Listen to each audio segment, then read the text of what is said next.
All right, good to have you back. This is Maximize Your Influence. Kurt Mortensen here, podcast 503. As we go into the new Psychology of Objections. What has changed? What is different? How do we adapt? How do we deal with these objections? How do we even stop them from happening? How do we know when it's just time to shut up and solve the objection, or even if it's a knee-jerk, made-up objection? So how do we handle these? What's different? What's changed? Let's get into it. Maximize your influence. Kurt Mortensen is the author of Persuasion IQ, Laws of Charisma, and the best-selling book, Maximum Influence.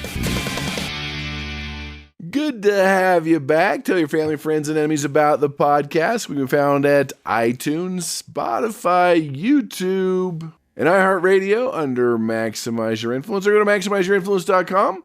All the specials, all the articles, your free Persuasion IQ assessment, the freebies, the advanced training, all in one spot. Please let me know at Kurt@MaximizeYourInfluence.com what you want to hear.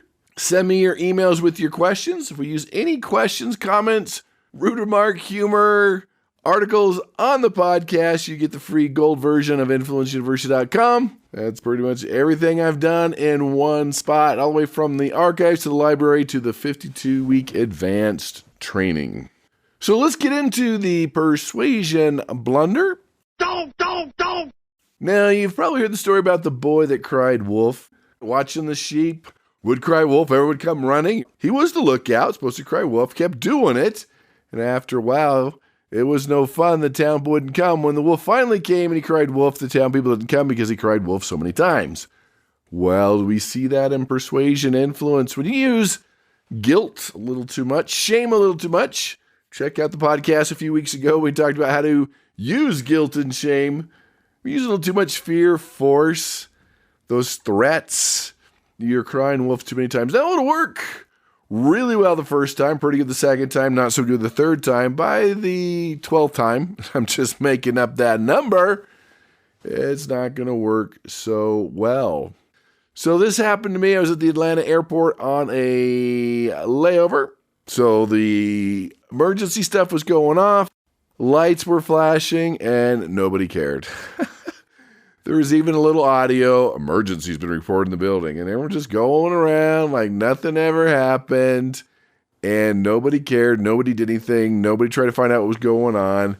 That's the danger of it happening way too many times. Now, it could have been an emergency. I never saw one, but it's happened so many times before that, yeah, it's probably nothing.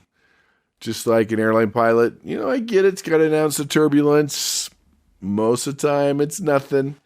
They're just covering their ends, don't want anybody to get hurt. I get it. But then after a while, people quit putting on their seatbelts because they're tired of hearing it, because every time they hear it, it never amounted to anything.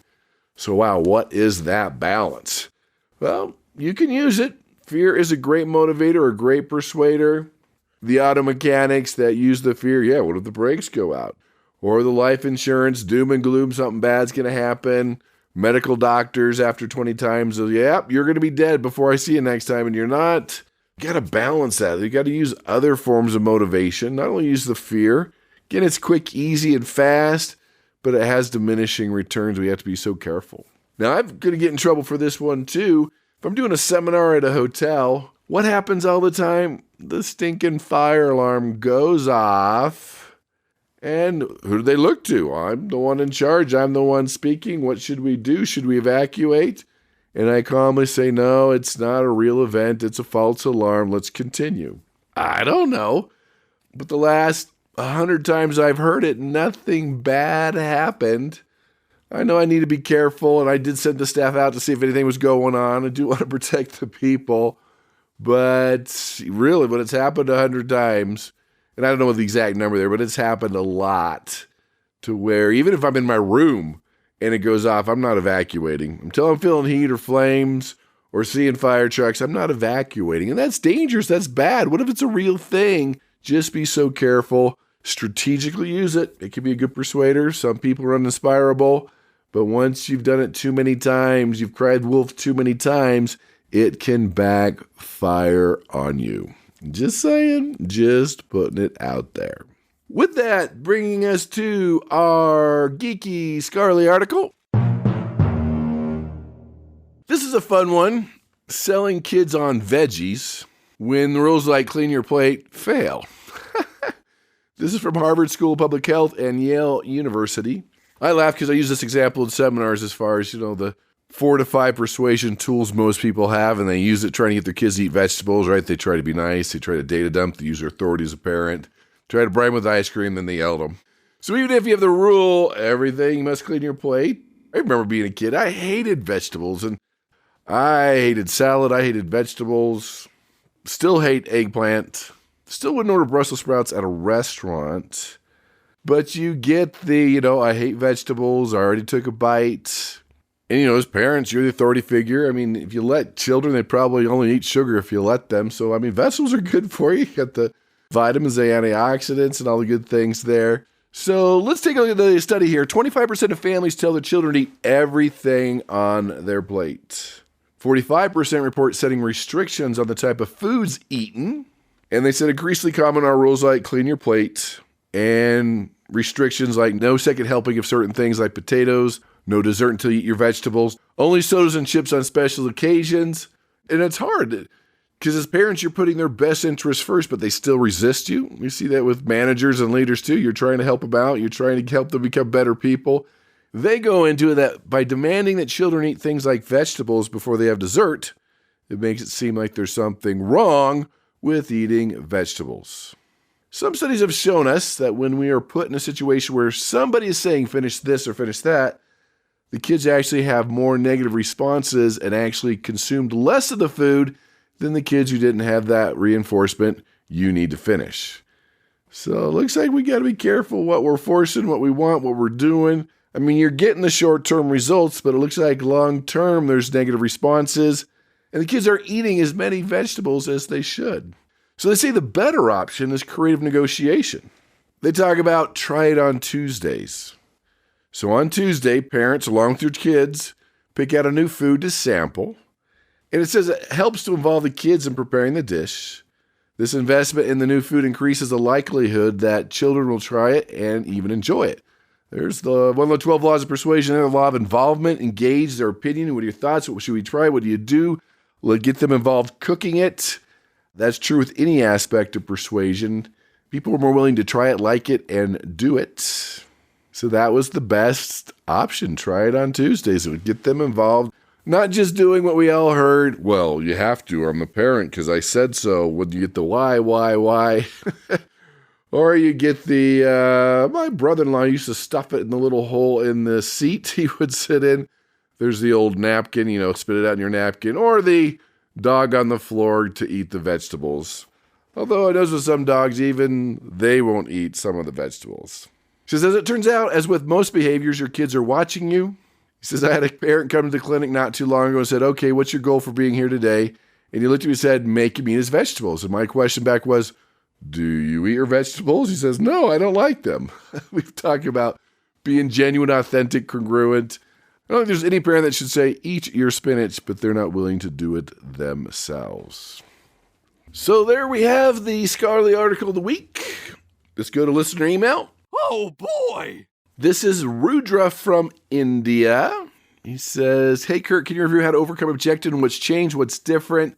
What is the formula you've created to overcome objections? Let's talk about some new stuff with this. Let's go into some basics and get you some new research information on this. The first thing you need to think about is when things are done right, close is easy. There are not that many objections, if any, but there's going to be questions. There are going to be objections. Don't take it personally. You've got to figure out if this is a real objection or knee-jerk objection, because when you solve the wrong objection or that knee-jerk objection, you're like, well, what is that? Well, when someone says, I need to think about it, all right, is that real? Most of the time it's not. It's too expensive. Most of the time it's not real. You just have to ask more clarifying questions. Oh, I need to think about it. What exactly do you think about? Well, everything. All right, knee-jerk, they're just getting rid of you. But if they tell you exactly what it is, well, I need to talk to my partner. What do you need to talk to them about? Well, everything. Knee-jerk. Well, I'm not sure that the warranty is going to fit our needs. Now you know exactly what it is. So don't just launch and solve the objection. Find out if it's really true. Dig a little deeper. Peel that onion back. And don't get offended. This is good. This is part of the game. You should love objections. That means they're listening. If there's no questions, no objections, that means they're not listening. They don't care. So don't get offended, especially like, well, I talked about that if you would have listened. Before we get into the new part of this, realize that there's really two categories of objections. Most people think it's logical. Remember, we're emotional creatures, that most persuasion influences on the emotional level, but there's two pieces. Logical, meaning the numbers have to work, the logic has to be there. So logical would be financial concerns. Maybe that's too expensive, it's not in their budget right now. Maybe they need to wait till next quarter. Maybe they don't see the return on investment. The logic could also be functional concerns. Does this work? Does it solve my problem? It's really not a fire right now. We can fix this tomorrow. We can wait another day.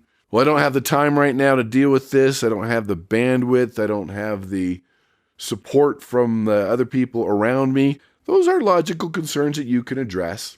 The ones we forget about, the emotional side, those subconscious triggers. It just doesn't feel right. Now remember those triggers. Go back to the archives if you need to. Could be color, smell, gestures, words you're using, tone of voice. Do you have facial hair? Can they see your eyes? Are they in a bad mood? Are you in a bad mood? Temperature of the room, round table, square table, color, ceiling height, all those things come into play. That's one of those crazy things about persuasion influence that's really opened my eyes over the years, is that up to 95% of influence involves these subconscious triggers. So maybe there's something there that just didn't feel right to them.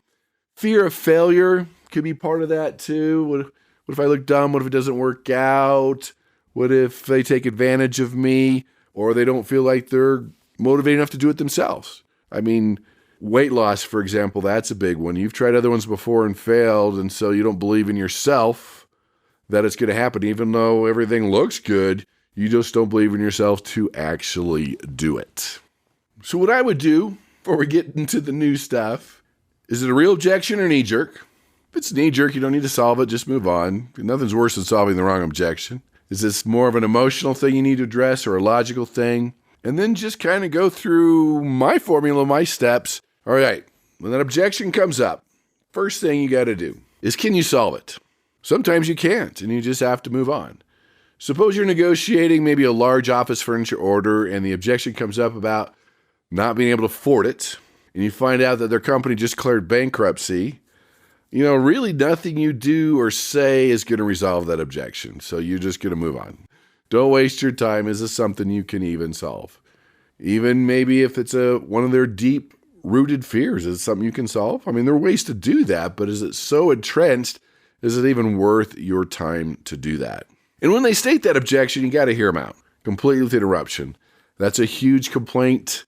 That's when people cross the line from confidence to arrogance, because they've heard them so many times, they just cut people off and solve them. First time they voiced it, hear them out completely, pause, don't interrupt. They're not going to listen to you until they know that you've listened to them. And then just don't take that at face value, because sometimes it's just not clear to you or even clearer to them in their mind. Always ask the prospect to restate or repeat key points, and take it on yourself. Don't say, I don't understand, I don't get it. You're like, let me make sure I got this right. You can restate it, have them restate it, make sure I got this right. I want to make sure I'm serving you the best way possible. Because every time they restate it or replay the objection, it becomes clear in both your minds. Let them speak, especially if they're upset, it drains the emotion, and it allows them to voice their concerns, to feel heard, that you're not a one-size-fits-all. It helps you determine their intent. And one we rarely see, it's from the law of esteem, always compliment your prospect on their objection. Appreciate it. Thank you. Thanks for asking that. Thanks for bringing it up. Because it dictates the direction you're going to take the presentation. It keeps the door open for them to ask more questions and objection because you're appreciating it. You don't have to prove that you're right 100% of the time. Just say thank you for bringing that up. I apologize for not answering that earlier. Take it on yourself. Own it. And then find some point of agreement. And stay calm. Like I mentioned before, scientific tests have proven that calmly stated facts are more effective in getting people to change their minds than threats and force. You shouldn't be bruising your esteem. You shouldn't be taking it personally. This is a good thing. And I know you don't think you're doing this, but avoid arrogance or being condescending. Show empathy for their objection. Let them know others have felt this way. They're not the only ones. You can talk in the third person. Use a disinterested party to prove your point. That's why we use testimonials. Let someone else do the persuading for you. And give them room to save face. People often change their minds and agree with you later. Leave the door open for them to agree with you. You don't have to back them in the corner. We already talked about this. Well, that's a dumb question. That's not true. Maybe they didn't have all the facts. Maybe it was a knee-jerk. Maybe they misunderstood. But don't back them into a corner. So rules. Love it. This is good. That means they're listening. Use your listening skills. We know that great persuaders are great listeners. They ask more questions. You're peeling that onion back, finding what's really going on. You're empathizing. They feel understood and that you genuinely care about them and understand them. But we have to back up and talk about some of these changes. Remember, trust is an all-time low. So this just might be a trust issue. Did you build the trust? The challenge is your default settings. You tend to persuade others how you like to be persuaded. You tend to sell how you like to be sold. Adapt to them. Some people like to banter, kind of fight it out a little bit. Not the fight type of way, but, a good, healthy debate. They love to do it. Some don't. So adapt to how they like their questions answered. Realize that they've all had a school teacher that made them feel dumb when they asked a question. Do not let that happen. But here's the shift. Great persuaders solve objections before they even happen. If you've done your presentation right, you pre-solve the objection so it's not even coming up. So if you're getting the same objection over and over again, you need to add something in your presentation that solves it before it comes up. If someone has an objection, it's like their brain hits a brick wall. They don't hear any benefit, any feature, anything else because they're stuck on this question, objection they want to answer, they want to get out. It's how the brain works. So just like inoculation in the medical field, you can go to the archives, you want to know more about this in a persuasion setting. But basically, you're pre-solving the objections before they happen. You're giving them antibodies for what maybe their Aunt Edna or neighbor or manager will say. So how do you pre-solve it? What are some ways to do this? Here's the big shift. First one, if you're getting the same objections over and over and over again, you need more social validation. That's another one of the laws of persuasion. So sharing testimonials, case studies, examples of satisfied customers who had the same objections, but they tried it, they did it, they are happier than ever, they're more wealthier than ever, healthier than ever, whatever it is. So you show an evidence of others who have been successful with your product or service. And that alleviates those concerns, it builds trust, and could be a great way to do that. So if that same objection is coming up again and again, one way is put in a little proof, testimonial, endorsement. It's usually going to be a success story or case study or testimonial. Heck, when infomercials fail, which most of them do, what's the first thing they do? They put in more testimonials of people making it work, making it happen, seeing success. Another one, they probably haven't accepted you as the expert because when you're the expert, there's very few objections. I mean, really, you're the expert. Why would I have an objection or question? You're the best at what you do. Be the expert. How do you do that? Well, do your research on them and their company. Know what you're talking about. Know your industry, know your company's strengths and weaknesses, and teach them something new.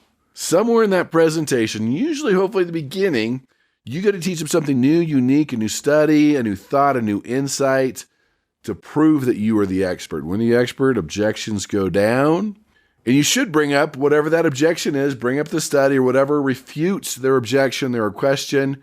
Again, study, expert witness, a new thought, a new insight, something they haven't thought about is going to dramatically reduce those objections before they even happen. And final one, we've always hit this one hard, solve it with a story. I mean, it's similar to success stories, but it could be a personal story. It could even be a fable or a borrowed story or just an analogy, an example, a metaphor, a simile, something that just rings true you can use to pre-solve your objection. So that could work out too. It could be a success story along with the social validation, but it might be something completely different.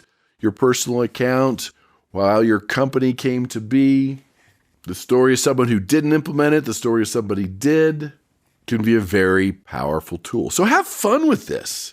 Learn to love them. It's a game.